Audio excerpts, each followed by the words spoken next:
Hi friends.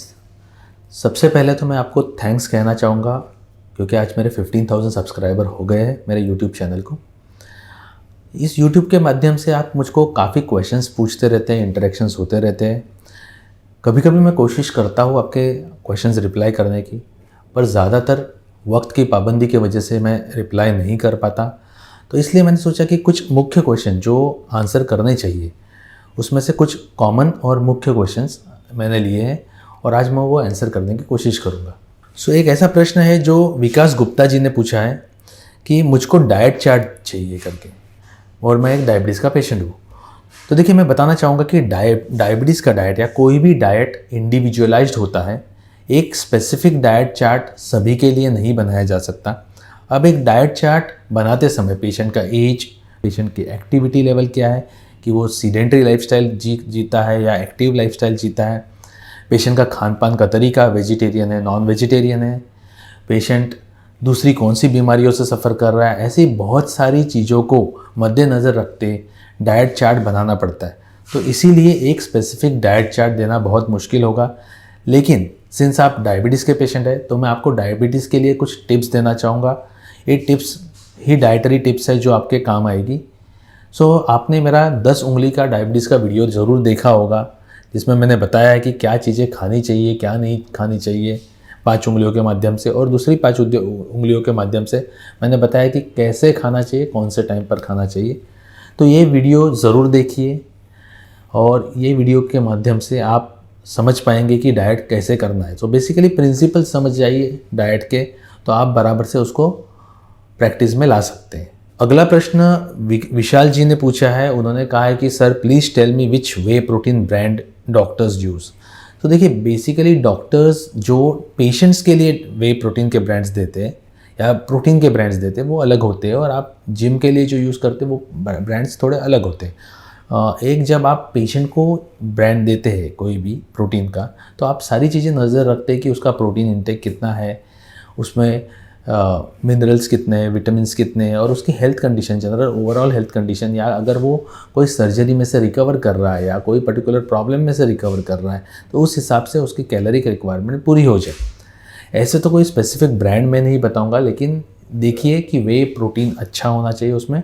Usually ये brands में WPC होता है, वे प्रोटीन कॉन्सेंट्रेटेड फॉर्म में होता है, अनलाइक जिम के ब्रांड्स में जिसमें आइसोलेटेड या हाइड्रोलाइजेटेड फॉर्म में होता है।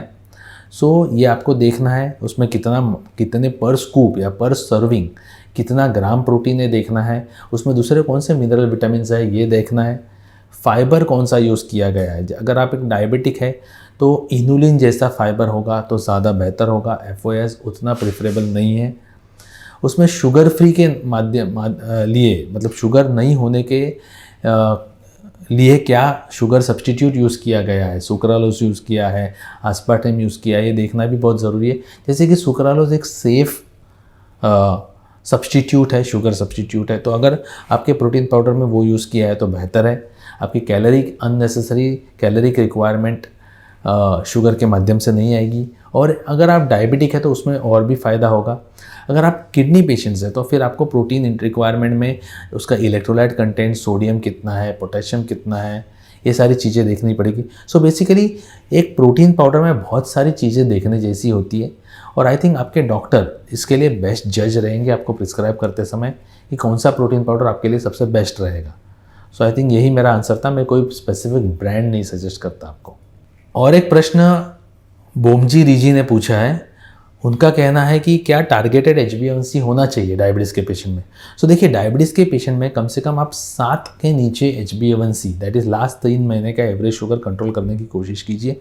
अगर आपका पेशेंट अर्ली स्टेज डायबिटीज़ में है, कॉम्प्लिकेटेड नहीं है, अगर सिर्फ ऐसी दवाइयों पे है जो इंसुलिन को सेंसिटाइज करती है, तो अगर आप 6 साढ़े 6 का भी एवरेज अगर अचीव कर सकते तो उसमें कोई गलत बात नहीं है, इनफैक्ट अच्छा है। जितना HbA1c का लेवल कम अचीव करेंगे ऐसी दवाइयों पर रहते हुए उतना अच्छा है। यही अगर आप कोई ओल्ड पेशेंट है जिनको बहुत सारे कॉम्प्लिकेशंस है तो उनमें कभी कभी आपको 7.5 या 8 का भी टारगेट रखना पड़ेगा। तो टारगेट ये सारी कॉम्प्लिकेशंस और सारी चीज़ों पे डिपेंड होता है, जैसे एज वगैरह पे, ड्यूरेशन ऑफ डायबिटीज़, ये सारी चीज़ों को नज़र में रख के उस हिसाब से टारगेट डिसाइड होना चाहिए, लेकिन ज़्यादातर पेशेंट में ये टारगेट 7% होता है। अगला प्रश्न मिस्टर दत्ता जी ने पूछा है, will a 15 minute delay in taking the post meal affect the accuracy of the test. मतलब अगर 15 मिनट अगर मैं डिले कर दूँ ब्लड टेस्ट लेने में तो उससे एक्यूरेसी कितनी डिस्टर्ब हो जाएगी। तो देखिए 15 मिनट से बहुत ज़्यादा डिस्टर्ब नहीं होगी, लेकिन अगेन ये सब डिपेंड करता है कि आप कितने फ्लक्चुएटिंग डायबिटिक पेशेंट हो। लेकिन 15 मिनट का डिले चल सकता है। अगर बहुत ज़्यादा फ्लक्चुएटिंग डायबिटिक पेशेंट हो तो वेरिएबिलिटी आ सकता है रीडिंग्स में, बट लेकिन वो भी फिर भी एक मार्जिनल डिफरेंस ही होगा दोनों, इसमें बहुत ज़्यादा डिफरेंस नहीं होगा। किसी ने पूछा है 5 पॉइंट SMBG क्या होता है। देखिए मैंने आपको 7 पॉइंट SMBG मेरे वीडियो में बताया है। 7 पॉइंट SMBG मतलब नाश्ते के पहले, नाश्ते के बाद में, दोपहर के खाने के पहले, दोपहर के खाने के बाद में, डिनर के पहले, डिनर के बाद में और सुबह 3 बजे।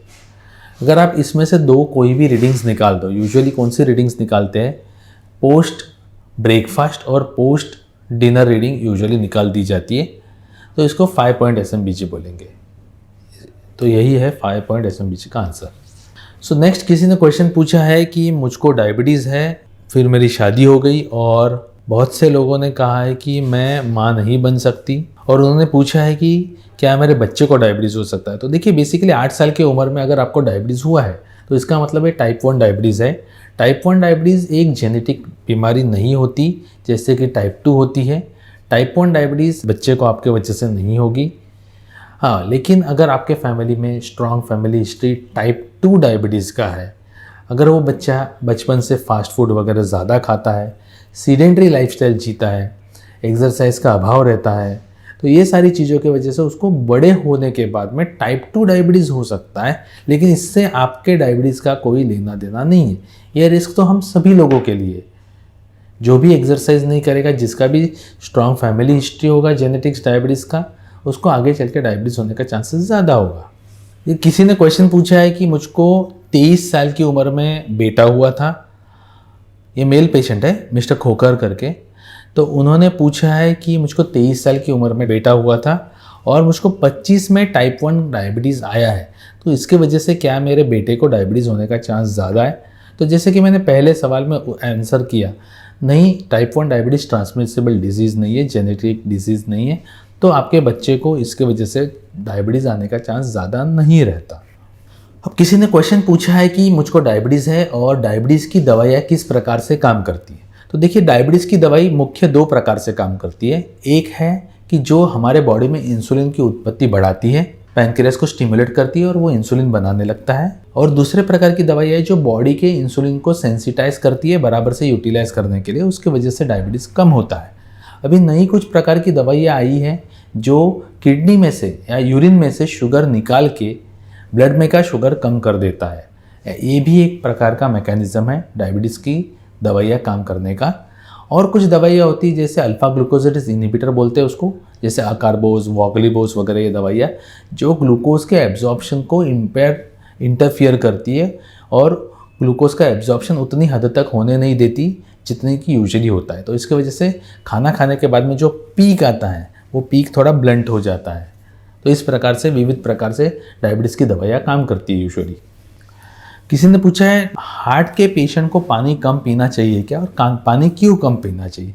डेफिनेटली अगर आपके हार्ट का पंपिंग कम है तो आपको पानी कम पीना चाहिए, क्योंकि हार्ट को पंप करने में मुश्किल होगी, सिस्टम में ज़्यादा पानी रहेगा, हार्ट पर ओवरलोड हो जाएगा और वो बराबर से पंप नहीं कर पाएगा। इसीलिए अगर आपको हार्ट पंपिंग का प्रॉब्लम है तो डेफिनेटली आपने पानी कम पीना चाहिए। उसी के साथ में आपको नमक भी कम खाना है, क्योंकि नमक आर्द्रता पकड़ लेता है, पानी को पकड़ के रखता है बॉडी में, और उसके वजह से फ्लूइड ओवरलोड होके आप कंजेस्टिव कार्डियक फेलियर या लेफ्ट वेंट्रिकुलर फेलियर में जा सकते हैं। किसी ने पूछा है कि मेरे ABPM हर घंटे मेजर करता है और मैंने अपना ABPM की मशीन निकाल के रखी थी और कुछ ही 10 मिनट में उसको वापस से लगा दी, तो ऐसे टाइम पर चलेगा क्या। हाँ ठीक है, कोई प्रॉब्लम नहीं, वो मशीन अपना काम करती रहेगी और 10 मिनट के बाद में 10 मिनट में ही आपने ABPM का मशीन वापस से लगा दिया है, तो उसकी वजह से बहुत ज़्यादा प्रॉब्लम नहीं होगा। किसी ने प्रश्न पूछा है कि जेस्टेशनल डायबिटीज़ मतलब गर्भावस्था में या प्रेगनेंसी में होने वाले डायबिटीज़ में इंसुलिन बेहतर है या मेटफॉर्मिन। देखिए ज़्यादातर पेशेंट में इंसुलिन रेजिस्टेंस होता है, स्पेशली इंडियन पेशेंट्स में। तो मेटफॉर्मिन एक बहुत ही वंडरफुल ड्रग है। भले ही इंसुलिन अपना काम करता है इंसुलिन डेफिशिएंसी कंप्लीट करने का, लेकिन बहुत से पेशेंट में जब तक आप मेटफॉर्मिन नहीं देते तो वो अच्छे से इंसुलिन सेंसिटाइज होने के वजह से फ्लक्चुएशंस होते रहते हैं। और इसीलिए एक इंटेलिजेंटली कॉम्बिनेशन मेटफॉर्मिन और इंसुलिन का प्रेगनेंसी के डायबिटीज़ के पेशेंट में यूज़ होना चाहिए। लेकिन यह इसका सही डिसीजन आपके डॉक्टर ही लेंगे आपका केस देख के। Someone has asked a question whether I can do diabetology after doing my MD biochemistry. See, the usual qualification or the eligibility criteria for doing diabetology or diploma in diabetology by most of the institutes is being a MBBS. So any MBBS can do diploma in diabetology. However, there are very few courses which are recognized by the university, by the medical council of that particular state. Choose a course wisely and then accordingly you can do your course.